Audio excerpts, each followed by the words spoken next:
I didn't even finish my coffee when my son slid the manila envelope across the kitchen island and said, "You'll get nothing from Mom's will." The word nothing landed like a hammer on porcelain. I kept my hands flat on the marble so he wouldn't see them shake. Before we continue, please subscribe to the channel and tell us where you're listening from. It was a gray Monday in Charleston early March, the kind of morning that smells like wet oak and old paper. 3 days earlier, we'd buried my wife, Margaret, at Magnolia Cemetery. The roses from the church still leaned in a chipped pitcher by the sink. David had traded his black suit for a navy blazer and that cold advisor voice he uses with clients. He tapped the envelope. "We can do this fast, Dad." I opened it. Inside, a photocopy of a last will and testament, notarized in North Charleston, dated March 1st, 2024, 9 days before she died. It named David Whitman sole beneficiary of the estate, houses, accounts, the Whitman Preservation Fund we built together. My name didn't appear until page 3, a single line, "No distribution to spouse." The notary stamp bled slightly through the paper like a bruise. Margaret's signature looked rushed, the G in her name hooked the wrong way. I've signed with her 1,000 times. I know her loops. Laura already filed it, David said, meaning the family attorney. He leaned back, careful smile. "You'll be comfortable. I'll handle everything." "Comfortable," I repeated. The word tasted like chalk. I set the pages down and saw the faint outline of a coffee ring on the counter. Mine, like I'd branded the moment by accident. He stood to leave. "I'll have the locksmiths change the study door just so we're organized." He said organized the way people say controlled. He tucked the envelope under his arm. "Grief makes you impulsive, Dad. Let me take the stress." When the front door closed, the house sagged. That's the only way to describe it. The air grew heavier, the ticking clock louder.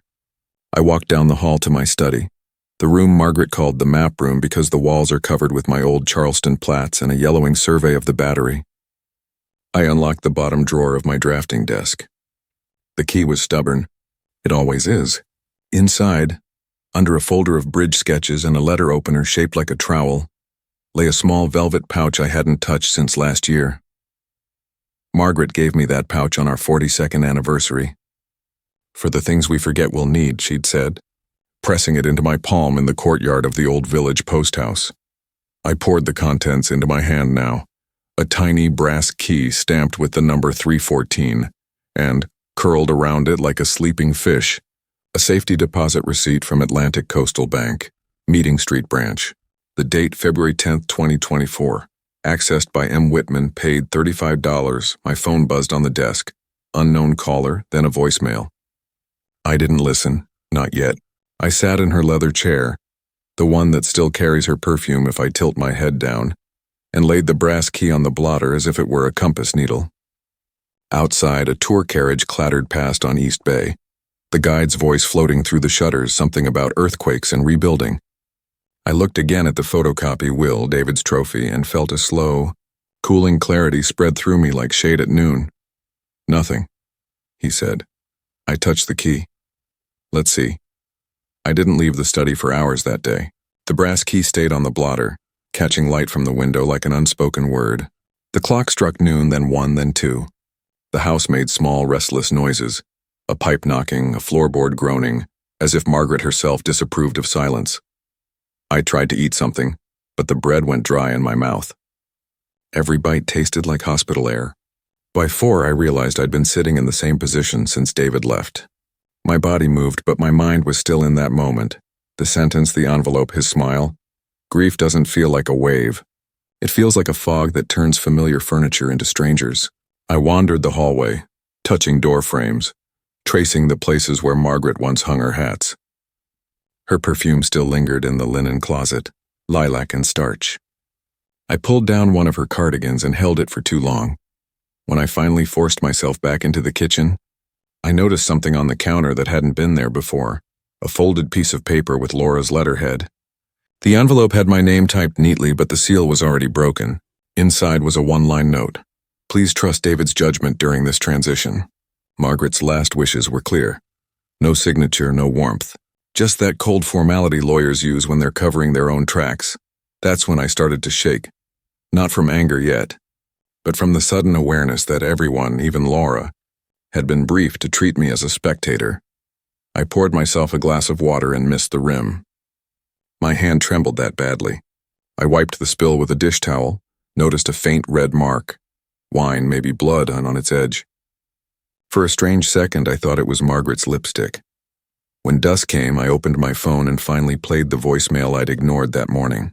Static first, then her voice, soft, tired, slurring a little. "If David asks for your signature again, wait for me. Don't sign anything without me there, promise?"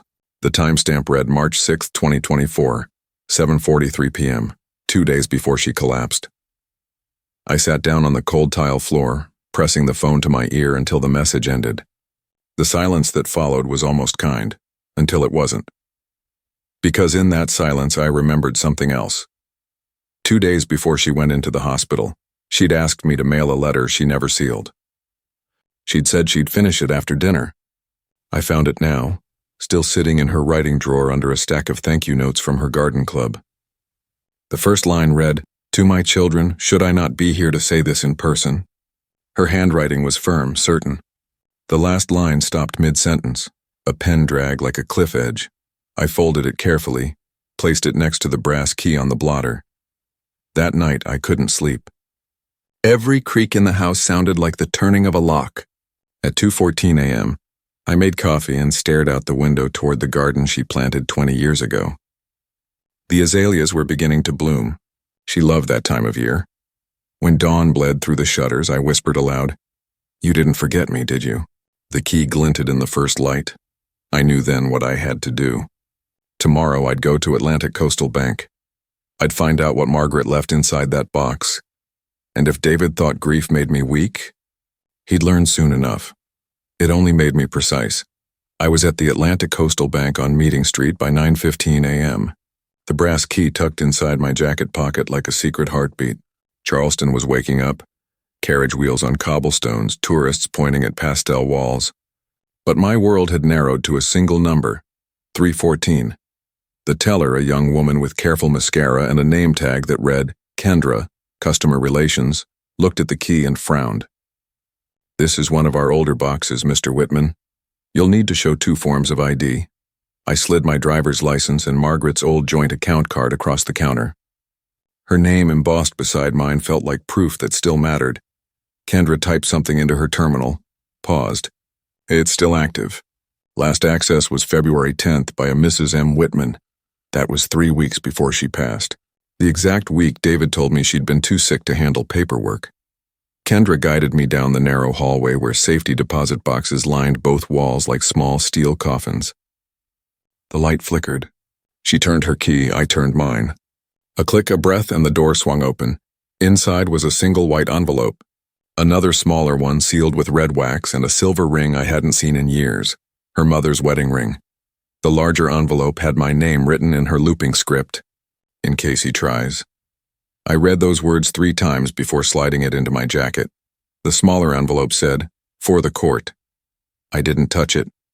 Not yet. Outside, the air smelled of salt and diesel. I walked 2 blocks to the harbor, sat on a bench overlooking the water, and opened the first envelope.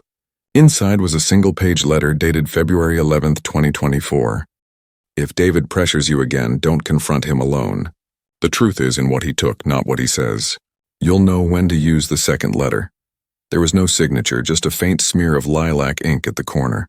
Her kind of mistake, always pressing the envelope too soon. That night, I couldn't eat. I kept rereading the line, "The truth is in what he took," so I started looking. The next morning I logged into the joint Fidelity account. Margaret had always left sticky notes on her desk reminding herself of passwords. Her last one still clung to the monitor frame, curling at the edges. I typed it in.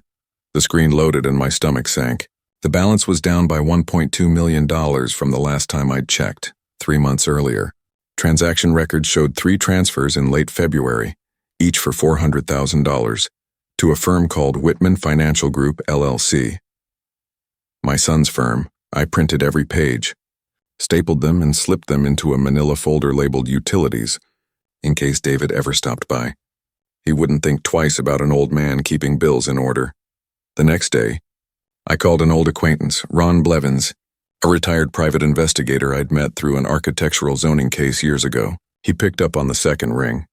"Ron, it's Henry Whitman. I need someone to dig quietly into a family business. No publicity, no noise." He didn't ask why. Just said, "Send what you've got. I'll start Monday." That weekend, the house grew strange again. The garden tools were missing from the shed. Someone had been in the backyard. Footprints in the damp soil. I checked the locks. David had already changed the one to the study. I sat in the dark that night, the brass key clenched in my palm. Every sound outside and a branch snapping a car door sounded like intrusion. On Tuesday, Ron met me at a diner off Savannah Highway. He wore the same leather jacket from 15 years ago. He slid a brown folder across the table. "Your boy's been moving money offshore. 3 wires, through his firm, to a Cayman account named DM Holdings. Looks like he's been preparing for this for a while." He sipped his coffee. "You want this on record?" "Not yet," I said. "I want him to think I'm asleep." That night, I cleaned Margaret's reading glasses, the ones she'd left on her nightstand. The prescription slip inside her case was dated February 28th, her last optometrist visit. She was still driving then, still lucid. I whispered, "You knew what he'd do, didn't you?" The next morning, I wrote 2 lists. One titled What I Know, the other What I Can Prove, under What I Know. David forged influence during hospice. Laura, the attorney, likely complicit, 1.2 matters transferred pre-death. 2 wills exist, 1 authentic, 1 altered. Under What I Can Prove, bank records, handwritten letter, safe deposit receipts, voice message. I underlined the last one. Then, for the first time since the funeral, I slept. When I woke, the world felt steady again, like I'd stepped back onto solid ground. Revenge wasn't about rage. It was about restoration, and restoration that I knew how to design. The next morning I shaved, put on a pressed shirt, and looked at myself in the mirror for the first time since Margaret's funeral. My reflection looked older, yes, but not weaker. Architects are trained to notice cracks before collapse. My son hadn't realized he'd built his little empire on a fault line. I started with Laura. Her office sat on the 3rd floor of a brick building downtown, the same one where Margaret and I had signed our first estate documents 20 years ago. I called ahead, pretending I wanted clarity, not confrontation. When I walked in, Laura gave me that polite smile lawyers reserve for clients they'd rather avoid. "Henry, I'm so sorry for your loss," she said, guiding me toward her office. The blinds were drawn tight, the desk too clean. "I just want to understand Margaret's final wishes," I said, setting my coffee thermos down beside her pen holder. Inside my jacket pocket, my phone was already recording. "She wanted peace for you both," Laura said carefully. She trusted David to handle things. "She thought," I interrupted. "She thought, or David told her?" Her eyes flicked away, a microsecond of guilt. "She reached for a folder, maybe to stall. The will was signed in my presence." "Under medication?" I asked softly. Her hand froze midair. "Laura," I continued, "I found a letter in a safe deposit box, dated weeks before her death." She knew this might happen. The color drained from her face.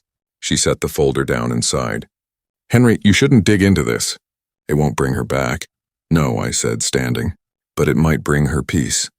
I left before she could respond.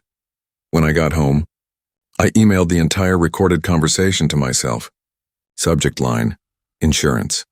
Then I printed a transcript and added it to the utilities folder beside the bank transfers. The folder was getting thick. That evening, I called my new probate attorney, James L. Cooper. A colleague had once called him the man you hire when you want sunlight in dark rooms. I told him everything. The letter, the voicemail, the transfers, even Laura's reaction. He listened quietly, no interruptions. Then he said, "Mr. Whitman, what you have isn't suspicion. It's structure. And structure wins in court." He asked me to scan every document and send copies to his secure portal. "We'll file an intent to challenge on grounds of undue influence," he said. "But before that, you'll need to act like nothing's happening. Keep your son confident," so I did. That Sunday, David stopped by to check on things. He wore his expensive smile, the one that hides calculation behind warmth.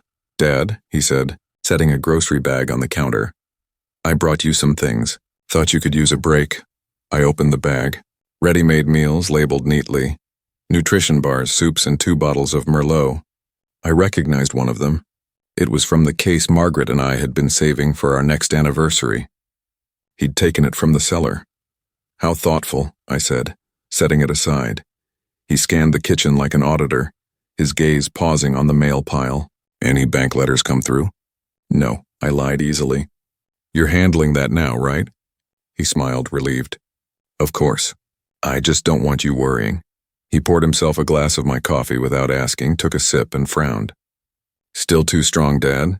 When he left, I watched his car pull away and dialed Cooper. He's confident, I said. Good, Cooper replied. That means he won't see the subpoena coming. Over the next week, we filed quietly. A petition to contest probate based on coercion, plus an order to preserve all financial records from Whitman Financial Group. Every document bore my signature in deliberate black ink, bold and unshaking. At night, I'd walk the house studying Margaret's photos. I remembered her saying once, justice doesn't need noise. It needs witnesses, so I gathered mine. Ron, the investigator, obtained screenshots showing wire transfers into the Cayman account, and emails between David and Laura discussing restructuring Mother's assets for efficiency.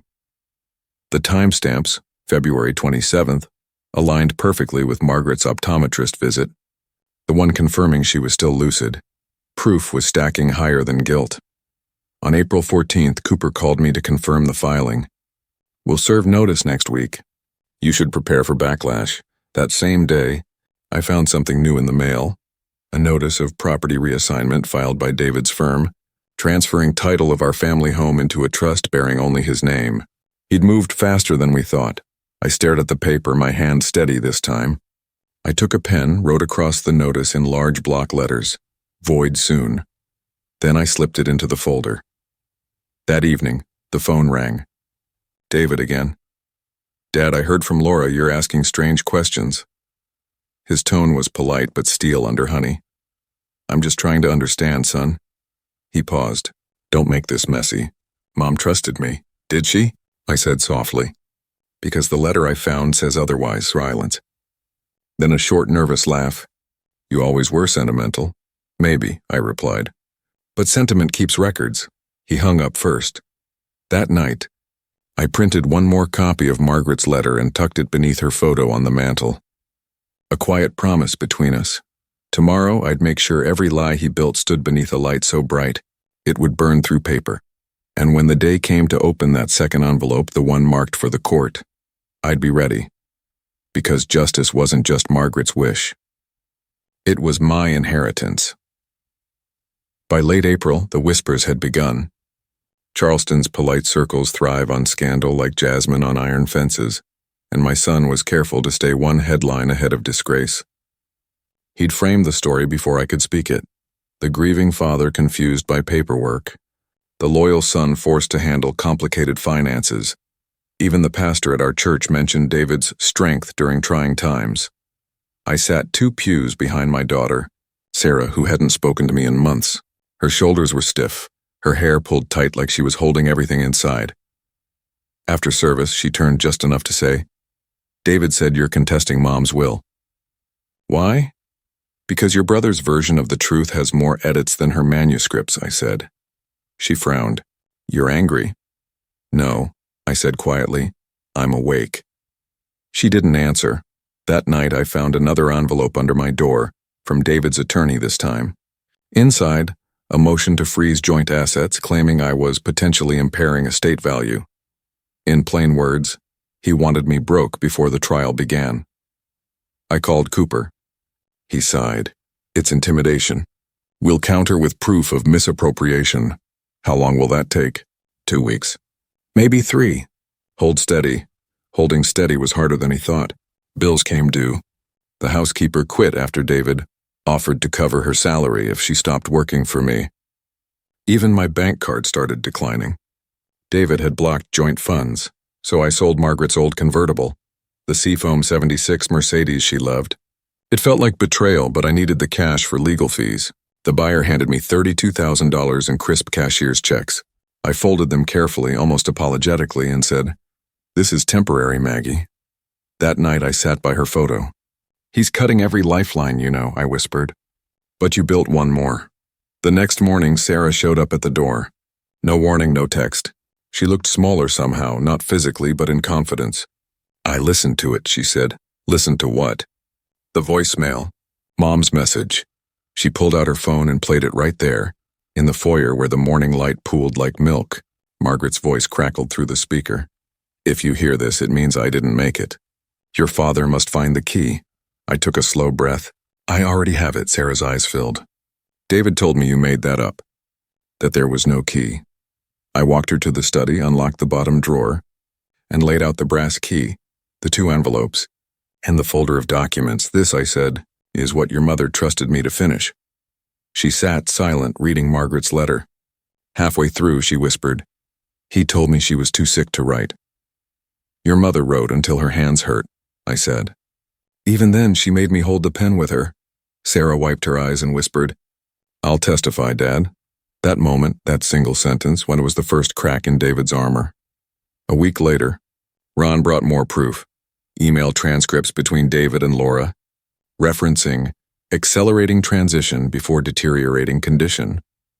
One line from David's email: "Make sure she signs the updated form by Friday. She won't understand it anyway." We printed it on heavy paper. Cooper smiled grimly when he saw it. "That's coercion in black and white. Will it be enough?" I asked. "It'll get us to discovery. Once we open their bank records, it's over." On May 6th, David's lawyer filed a new motion claiming I was unfit to manage finances due to cognitive decline. He included a false statement that I'd misplaced $28,000 in home funds. When Cooper read it, he muttered, "Classic overreach. He's panicking." But I wasn't panicking. I was documenting every letter, every bank notice, every voicemail, all printed, dated, and stored in my safe. I even photographed the locks, knowing David's tendency to change them. Then came the visit. He arrived unannounced mid-afternoon wearing that salesman calm. "Dad," he said, stepping into the study without asking, "this legal nonsense, it's going to hurt everyone. You, me, Sarah, you'll ruin Mom's name." I said, "You already did." He clenched his jaw. "You don't understand how estates work. You're retired. I do this for a living." "Then you know the difference between management and manipulation," I said. His eyes flickered. "You're making a mistake." "No," I said. "You made 3. February 12th, 19th, and 27th. I have the wire transfers." For the first time, he looked unsure. "You've been talking to people. I've been listening to your mother." He turned to leave, but not before muttering, "You're not going to win." After he left, I stood there a long time, watching the dust in the late sunlight. Then I opened the drawer, took out the sealed red wax envelope marked "For the Court," and held it up to the light. Through the thin paper, I could make out Margaret's looping script, 2 signatures, 2 dates, and the faint imprint of her notary stamp. I didn't open it yet. Not until the judge would. But that night I wrote her name on the calendar under August 2nd, 2024. Probate hearing. The date was set. The stage, too, and somewhere deep in me a quiet part whispered, "It's almost time, Maggie." The courthouse smelled like old wood polish and rain. Charleston's summer heat had broken overnight, leaving the air heavy but clean. I arrived early, August 2nd, 2024, dressed in a navy suit that hadn't seen sunlight since Margaret's memorial. Sarah walked beside me, clutching a folder against her chest. Her eyes were calm this time, steady, as if she'd finally chosen a side. "Dad," she said quietly.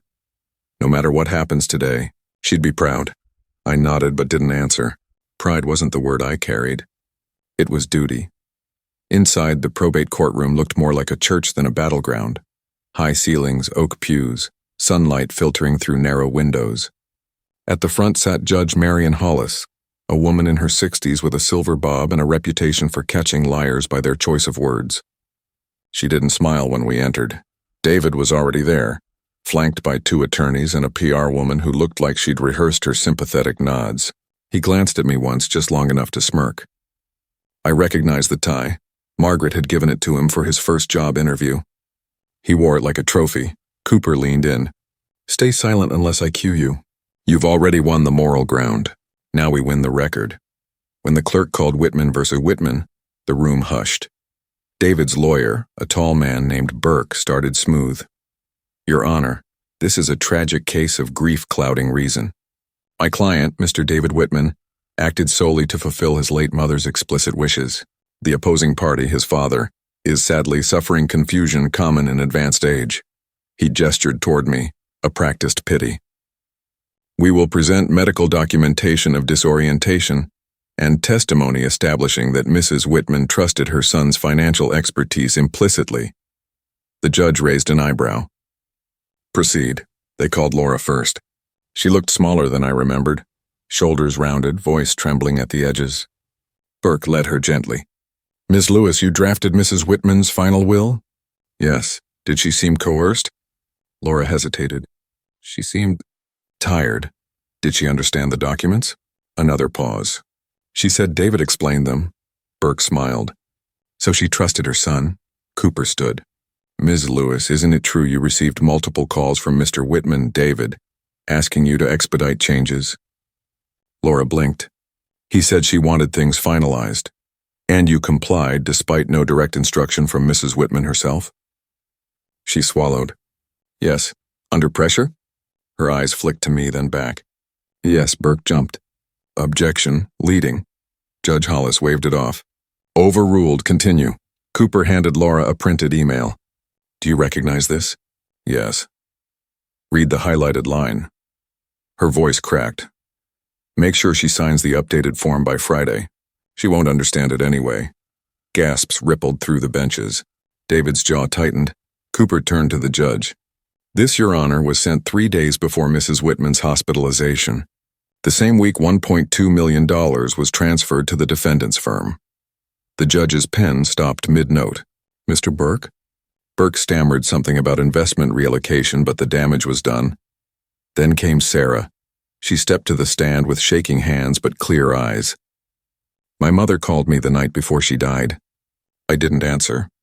When I listened days later, she said, Your father must find the key. That's what brought me here today. Burke tried to paint it as sentiment, but Cooper played the voicemail aloud. The courtroom fell into the hum of static. Then Margaret's trembling voice. If he asks for your signature again, wait for me. Even the judge exhaled. We've all heard enough of sentiment, she said softly. Do you have anything factual, Mr. Cooper? He nodded and pulled out a small sealed envelope marked with red wax. Yes, Your Honor. This was recovered from Mrs. Whitman's safety deposit box. It is addressed for the court. David's head jerked up. That's private property. Judge Hollis tapped her pen. Sit down, Mr. Whitman. The clerk broke the seal and unfolded the document. The judge read in silence for nearly a minute, the room so still we could hear the ceiling fan hum. Then she spoke. This is a notarized addendum, dated March 3rd, 2 days after the contested will. It states that Mrs. Whitman, in full capacity and under no duress, reaffirms her husband, Henry Whitman, as co-executor and beneficiary of half the estate. The remainder is to fund a scholarship trust under the name Whitman Legacy Grant for Women in Architecture. It bears her signature twice and the attestation of her attending physician. David's lawyer paled. Your Honor, this could have been fabricated posthumously. Cooper stepped forward. The notary's signature belongs to Dr. Elliot Morse, licensed at Charleston Medical, confirmed alive and present. The judge turned to David. Would you like to reconsider your objection? David stood, fists tight. She was delirious. She didn't know what she was signing. Laura, voice-breaking, whispered. She did, David. I was there. She told me she wanted it secret until the right time. He turned on her. You're lying! The judge slammed her gavel once. Mr. Whitman, enough, silence. Then Cooper spoke softly, almost kindly. Your mother left you something too, David. Her example. You could still honor it. But he didn't speak again. He just stared at the floor, his empire shrinking around him. When the judge delivered her ruling, her voice carried the weight of something final. The court recognizes the addendum as the valid expression of Mrs. Whitman's last will. The estate is to be divided accordingly. Furthermore, this court refers evidence of potential financial misconduct to the state bar and the district attorney's office. She paused, then looked directly at me. For a brief human moment she smiled, a small, knowing smile, the kind that says you made it to the other side. Mr. Whitman, she said, You may consider your wife's wishes honored." The gavel came down. I didn't move right away. I just sat there, the sound of it echoing like a heartbeat returning to rhythm. Sarah's hand found mine. Outside, reporters were already gathering, but their noise felt far away. David stormed past without looking at me. Cooper whispered, "It's over." But I knew better. It wasn't over. Justice doesn't end with a ruling. It begins there. Outside the courthouse, sunlight hit the marble steps, bright and blinding. I took the sealed envelope, the one the judge had opened, and pressed it against my chest. Margaret's handwriting still faintly smelled of lilac ink. "Rest easy, Maggie," I whispered. "You built the foundation. I just finished the plan." As we walked to the car, Sarah asked, "Dad, how did you know to wait?" "Because your mother taught me," I said. "Every design needs patience before it stands." Behind us, the courthouse bell struck noon. 3 slow chimes, then silence. For the first time since she died, I felt air fill my lungs without guilt. The war was over. But redemption, hers, mine, even David's, had just begun. The day after the ruling, my phone wouldn't stop ringing. Reporters, friends, people who hadn't called in years. Everyone wanted a quote. "How does it feel to win?" they asked, as if victory were a prize and not a kind of mourning. I didn't answer any of them. I spent that morning walking the Battery where the cobblestones still hold the heat of old Charleston days. The harbor was calm, gulls cutting through the air like the world hadn't changed. But it had. By noon, the local paper ran the headline, "Whitman's son accused of manipulating mother's will." They used an old family photo, Margaret between us, smiling, her hand on my shoulder. In the picture, I looked proud. In reality, that day had been one of those quiet Sunday lunches where we all pretended nothing was wrong. David called that afternoon from a number I didn't recognize. His voice was hollow. "They froze my accounts, Dad, everything." I said nothing. He exhaled sharply, the kind of breath you take when a building caves in. "You set me up." "No," I said calmly. "You set yourself up. I just stopped you from burying her twice." There was a pause, then a quiet, "You think this makes you better than me?" "No," I said. "It makes me free." He hung up. Within a week, his firm suspended him pending investigation. The Bar Association requested Laura's records too. She resigned before they could force her. A week later, I received a handwritten letter from her. 3 lines only. "You were right to fight. I lost my compass, but you didn't. I hope that means something." It did. Not forgiveness, just truth acknowledged. Sarah moved back into the house temporarily. We spent days sorting through Margaret's things. Every drawer was a small time capsule. Her gardening gloves, her sketch pads, the perfume bottle with the lilac scent that had outlasted her. In the study, I replaced the locks David had changed. It felt symbolic, a quiet reclaiming. I put Margaret's portrait above the fireplace. The evening light hit her eyes just so, the way it did the day she posed for it. We spoke about David, but not much. Sarah said she'd seen him on the news, walking out of court flanked by reporters, his head down. "He looked lost," she said. "He's not lost," I answered. "He's finally seeing where he is." We repainted the study together. Sarah chose a color called Harbor Gray. She said it felt peaceful. When we finished, I opened the windows wide, letting the sea air replace months of stale grief. That same week, Cooper called with final updates. "The estate's been divided per the addendum," he said. "Half to you, half to the scholarship trust. It's official." "Thank you," I told him. "Margaret would have liked you." He chuckled. "I'll take that as the highest compliment." After the call, I drove out to the College of Charleston, where the scholarship would be administered. The dean met me in his office, a small room lined with architectural sketches. I handed him the first check, $500,000, and the letter Margaret had written years ago when she dreamed of funding young women architects. She believed creativity was inheritance, I said.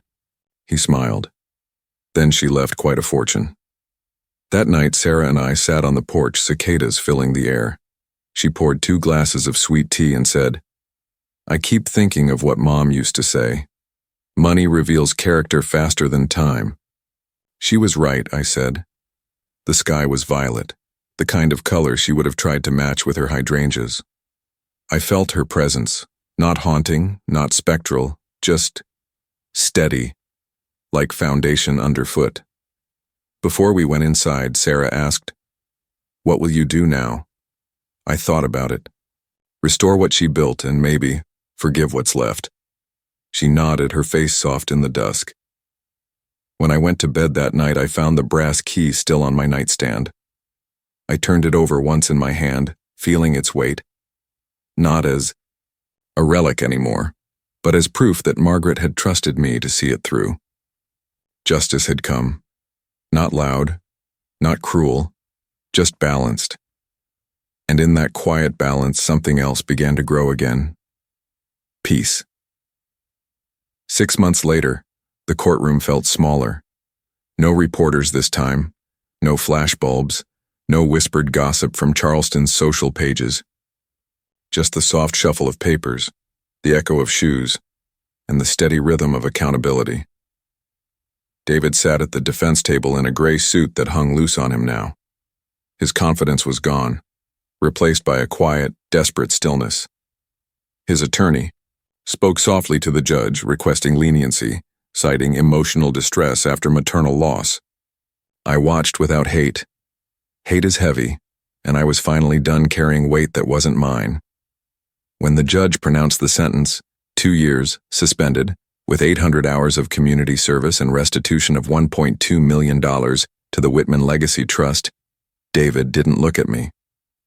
Not once. He just nodded, as if he'd already been expecting the verdict since the day Margaret died. Afterward, outside the courthouse, reporters tried again to coax a reaction. "Mr. Whitman, do you have a statement about your son's sentence?" Stopped on the steps, looked at the same marble that had reflected Margaret's sunlight months ago and said quietly, "Justice doesn't shout. It signs papers quietly." That quote made the paper the next day, though I hadn't said it for them. I said it for her. I used the restitution money to expand the scholarship fund. The Whitman Legacy grant became more than a clause in a will. It became real bricks, real desks, real futures. By December, 5 students had already received letters of award. I met one of them, a young woman named Elena from Savannah, who said, "Your wife's story inspired me to build places that outlast fear." Her words hit like sunlight through clouds. Margaret would have adored her. The estate, once a battlefield, was finally settled. Cooper closed the files, sent a final statement, and refused his usual fee for the last month. "Call it closure," he said. I spent Christmas quietly. Sarah came by with her husband and 2 grandkids. They hung paper ornaments on the tree, ones Margaret had made years ago from old blueprints. Each had her precise handwriting, notes from projects long finished, load-bearing wall, foundation brace, support beam. I realized then that she'd been teaching us all the same thing her entire life, that every lasting structure depends on what you build beneath it. After everyone left, I sat by the fire with a cup of tea and opened one final envelope Cooper had returned from evidence, the addendum, the one Margaret wrote by hand. I traced her signature with my thumb, the ink slightly raised from the pressure of her pen. She'd signed it twice, once for the court, once for me. I whispered, "We did it, Maggie." The flames flickered like a nod in return. I thought about David. Somewhere, he was probably sweeping courthouse floors or sitting through ethics lectures, forced to face what greed had cost him. Maybe one day he'd understand. Maybe not. But that wasn't mine to decide anymore.